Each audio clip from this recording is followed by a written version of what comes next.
Doctor अच्छा हो लेकिन दवाई घटिया हो तो बीमारी ठीक नहीं होती है। ड्राइवर अच्छा हो लेकिन गाड़ी अगर खराब हो तो यात्रा सुरक्षित नहीं होती है। मिस्त्री अच्छा हो लेकिन आपका सीमेंट बालू खराब हो तो आपका घर सुरक्षित नहीं होता।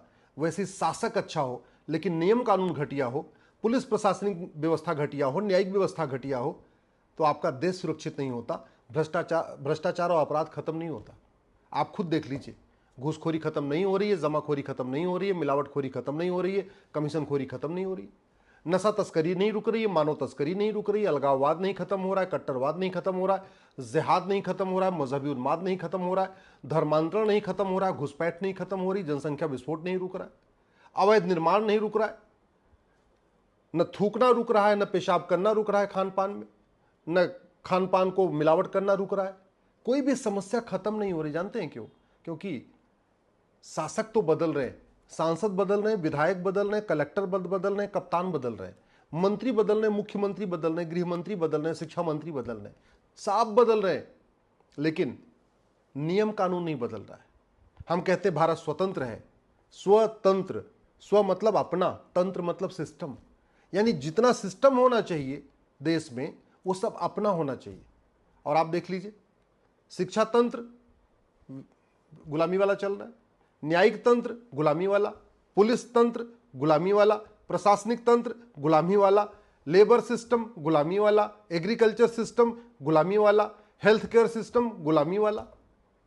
हम कहते हैं भारत संप्रभु है।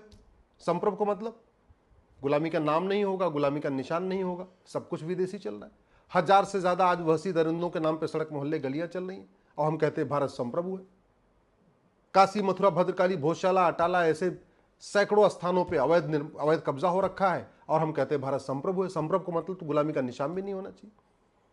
मुगलों ने जो मदरसे खोले, अंग्रेजों ने जो मिशनरी स्कूल खोले, अंग्रेजों ने जो सीबीएसई बोर्ड बनाया, आज तक चल रहा है। हमने शिक्षा तंत्र नहीं बदला, हमने शिक्षा व्यवस्था नहीं बदली, शिक्षा व्यवस्था गुलामी वाली चल रही। और हम हर साल स्वतंत्रता दिवस मना रहे हैं और रिपब्लिक डे भी मना रहे हैं, गणतंत्र दिवस भी मना रहे हैं, स्वतंत्रता दिवस भी मना रहे हैं। हम कह रहे हैं भारत स्वतंत्र भी है, हम कह रहे हैं भारत संप्रभु भी है। स्वतंत्र, अपना तंत्र विकसित नहीं किया, संप्रभु, कोई गुलामी की चीज नहीं होनी चाहिए। और शिक्षा व्यवस्था गुलामी वाली, चिकित्सा व्यवस्था आज भी वही, जैसे अंग्रेजों ने यहां की योग व्यवस्था को खत्म किया, आयुर्वेद व्यवस्था को किया, नेचुरोपैथी को खत्म किया, भारत की जो चिकित्सा व्यवस्था उसको खत्म करके उन्होंने अपनी पद्धति को यहां प्रमोट किया। और आज भी जो हेल्थ का बजट है, 1 लाख करोड़ का अगर बजट होता है तो उसमें से 90,000 करोड़ एलोपैथी पे खर्च होता है, मुश्किल से 10,000 करोड़ रुपए आयुर्वेद के ऊपर, आयुष्मान के ऊपर खर्च होता है। हालत यह है कि आज भी कितनी, आप समझ लीजिए कि नौकरशाह कैसे भारत को चला रहे हैं। नाम है आयुष्मान कार्ड, आयुष्मान कार्ड आयुष पे लागू ही नहीं होता। नाम है आयुष्मान कार्ड और इलाज होता है केवल अंग्रेजी एलोपैथी से। आप आयुष्मान कार्ड को यूज करके आप अपना योग चिकित्सा नहीं करा सकते, आप नेचुरोपैथी में अपना यूज नहीं कर सकते आयुष्मान कार्ड। ये सिस्टम चल रहा है। हम कहते हैं कि भारत संप्रभु हो गया है, भारत स्वतंत्र हो गया, वही गुलामी का इतिहास। जो एक वहशी दरिंदा भारत में सबसे ज्यादा हिंदू बहन बेटियों को उसने अपने हरम में रखा था, हरम मतलब किडनैप करके रखा हुआ था, अय्याशी करने के लिए रखा हुआ था। और हरम जिसके पास होता है उसको हरामी कहते हैं। जिसके पास सबसे बड़ी हरम थी, 5000 बहन बेटियों को जिसने अपने गुलाम बना रखा था, यानी सबसे बड़ा जो हरामी था, उसको हमारे इतिहास में सबसे बड़ा महान बताया जा रहा है। तो हमने गुलामी के इतिहास भी नहीं बदला, गुलामी की संस्कृति भी नहीं बदली, गुलामी की भाषा को हमने आज तक कंट्रोल नहीं कर पाए। आज भी हाईकोर्ट हो, सुप्रीम कोर्ट, गुलामी वाली भाषा, माननीय जजों के ड्रेस गुलामी वाले, वकीलों का ड्रेस गुलामी वाला, सब कुछ गुलामी वाला, सिस्टम भी वही गुलामी वाला। हमारा थाना गुलामी के कानून से चल रहा है, तहसील गुलामी के कानून से चल रही है, हमारा जिला गुलामी के कानून से चल रहा है, हमारी जेल गुलामी के कानून से चल रही है, हमारी रेल गुलामी के कानून से चल रही है, सब कुछ गुलामी वाला। और हम कहते हैं हम स्वतंत्र है, सारा तंत्र हमारा अपना। काहे का तंत्र हो गया? एक तंत्र बताइए जो स्व हो। सारे के सारे तंत्र, सारे के सारे सिस्टम वही गुलामी वाले चल रहे हैं।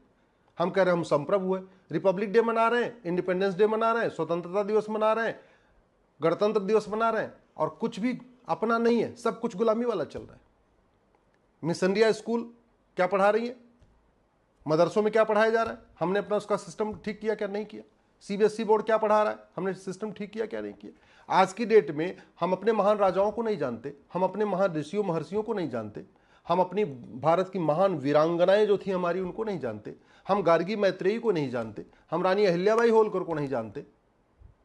और हम कह रहे हैं हम स्वतंत्र हैं और संप्रभु हैं। काहे के भैया है? मैं इसलिए आपसे कह रहा हूं, दल गुलामी छोड़िए, पार्टियों की गुलामी छोड़िए। भारत बर्बादी की तरफ जा रहा है। जैसे जुलाई 1947 में सिंध वालों को, कराची वालों को नहीं पता था अगस्त में क्या होगा। दिसंबर 89 में कश्मीर वालों को नहीं पता था कि जनवरी 90 में क्या हो, 90 में क्या होगा।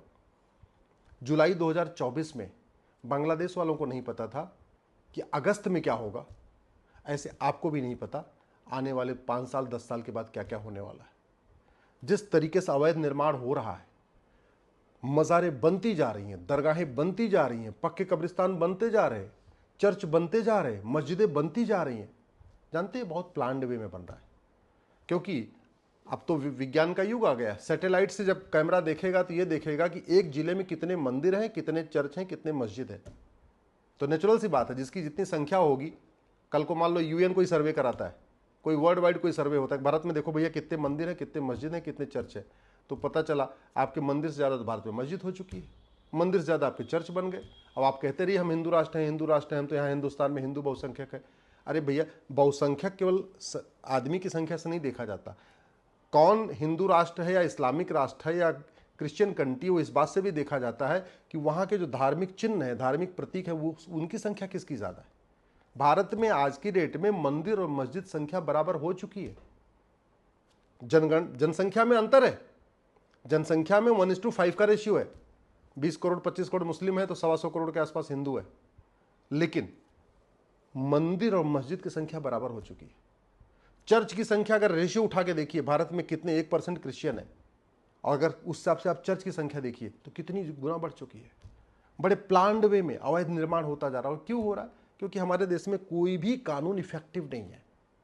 घुसपैठी आते जा रहे हैं। क्यों? क्योंकि घुसपैठ के खिलाफ कठोर कानून नहीं है। धर्मांतरण क्यों हो रहा है? क्योंकि उसके खिलाफ कठोर कानून नहीं हो रही। जनसंख्या विस्फोट तेजी के साथ हो रहा है। 90,000 बच्चे पर डे पैदा हो रहे हैं, उसमें से आधे से ज़्यादा अनावश्यक अवांछित है, उनकी ज़रूरत ही नहीं पैदा होने की, फिर भी हो रहे। क्यों? भारत को आपको बर्बाद करना है, आपको गरीबी की तरफ ढकेलना है भारत को, इसलिए उस पर कानून नहीं है। तो जनसंख्या विस्फोट इसलिए हो रहा है क्योंकि आपके पास कानून नहीं है। बम विस्फोट इसलिए हो रहा है कि आपके पास कठोर कानून नहीं है। धर्मांतरण इसलिए हो रहा है, कठोर कानून नहीं है। घुसपैठ इसलिए हो रही है, कठोर कानून नहीं है। रेल की पटरियों को बार बार उखाड़ा जा रहा है, रेल की पटरियों पर लोहा रखा जा रहा है क्योंकि आपके पास कानून नहीं है। आपके प्रसाद में मिलावट की जा रही है क्योंकि आपके पास कठोर कानून नहीं है। आपके खान पान की वस्तुओं में पेशाब किया जा रहा है क्योंकि आपके पास कठोर कानून नहीं है। आपके ढाबों पे सब्जी में और दाल में लैट्रिन मिलाई जा रही है क्योंकि आपके पास कठोर कानून नहीं है। न शिक्षा में संस्कार है, न कठोर कानून है। तो होगा कैसे? बदलाव आएगा कैसे? आपको क्या लगता है कि ये जो भौतिक विकास करने से, मोबाइल की संख्या बढ़ाने से, हाईवे की संख्या बढ़ाने से, केवल आपके पक्का मकान बढ़ाने से भारत सुरक्षित हो रहा है? आप खुद दिल पे हाथ रख के सोचिएगा कि भारत में हम बात करते हैं एक देश एक विधान की, लेकिन सारे मजहब के आधार पर विधान चल रहे, मजहब के आधार पर कानून, मजहब के आधार पर मंत्रालय, मजहब के आधार पर बोर्ड, मजहब के आधार पर ट्रिब्यूनल, सब कुछ तो चल रहा है। फिर काय का संविधान? बात होती है राष्ट्रवाद की। आप बताइए, हमारे बच्चों में राष्ट्रवाद के लिए कितने चैप्टर चल रहे हैं? राष्ट्रवाद के ऊपर कोई प्राइमरी में किताब है क्या?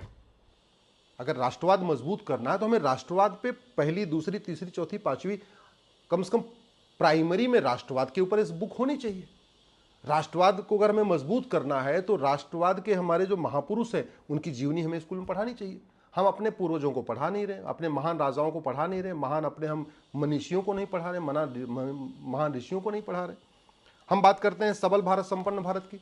सबल भारत तब होगा, संपन्न भारत तब होगा जब घुसपैठ रुकेगी, धर्मांतरण रुकेगी, जनसंख्या विस्फोट रुकेगा, ड्रग स्मगलिंग रुकेगी, ह्यूमन ट्रैफिकिंग रुकेगी। लेकिन नहीं रुक रही, हमारे पास कानून नहीं है। स्वस्थ भारत तब बनेगा जब जनसंख्या विस्फोट रुकेगा। समृद्ध भारत तब रुकेगा, बेरोजगारी तब रुकेगी, तब खत्म होगी जब आपके पास जनसंख्या नियंत्रण कानून होगा।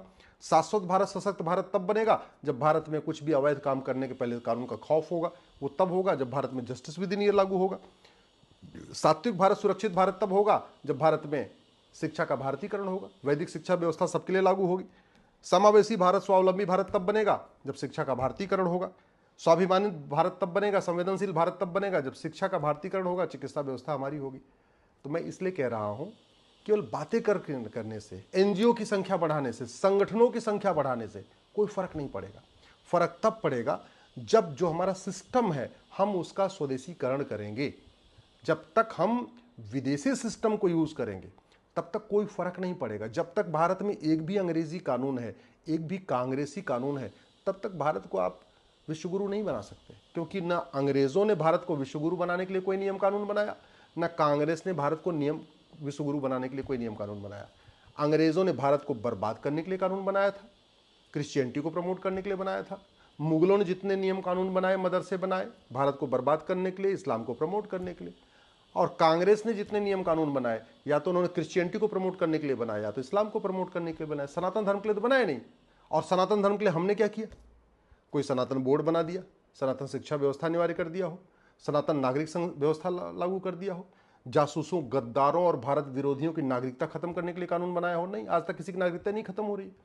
तो इसलिए जब तक कानून का खौफ नहीं होगा और जितना सिस्टम है इसका स्वदेशीकरण नहीं होगा, तब तक हम ये कुछ भी बातें करते रहें, लेकिन हम लगातार खतरों की तरफ बढ़ रहे हैं। हम उस तरफ बढ़ रहे हैं जैसे ही बंगाल, आज सिचुएशन बांग्लादेश में है या पाकिस्तान में है या अफगानिस्तान में है। और खतरा इसलिए भी ज़्यादा बढ़ चुका है कि 9 राज्यों में हिंदू पहले ख़त्म हो चुके हैं। 800 जिलों में से 200 जिलों में ख़त्म हो चुके हैं। 6000 तहसीलों में से 1500 तहसीलों में ख़त्म हो चुके हैं। बॉर्डर की 300 तहसीलों की डेमोग्राफी बदल चुकी है। भारत में जितने हाईवे हैं, जितने रेलवे हैं, सबके किनारे कब्जा हो रहा है। जितने कैंटोनमेंट एरिया हैं, आर्मी की छावनियां हैं, वहाँ पे घुसपैठिए बसाए जा रहे हैं। जितने आपके एयरपोर्ट हैं, वहाँ पे घुसपैठिए बड़े प्लान्ड वे में बसाए जा रहे हैं। और बसाने का मेन कारण ये है, न घुसपैठियों और उनके मददगारों को सजा हो रही है, न धर्मांतरण कराने वालों उनको मददगारों को सजा हो रही है, जो भारत विरोधी काम कर रहे हैं न उनको सजा हो रही है। कानून का खौफ नहीं है, इसलिए भारत अराजकता की तरफ बढ़ता जा रहा है।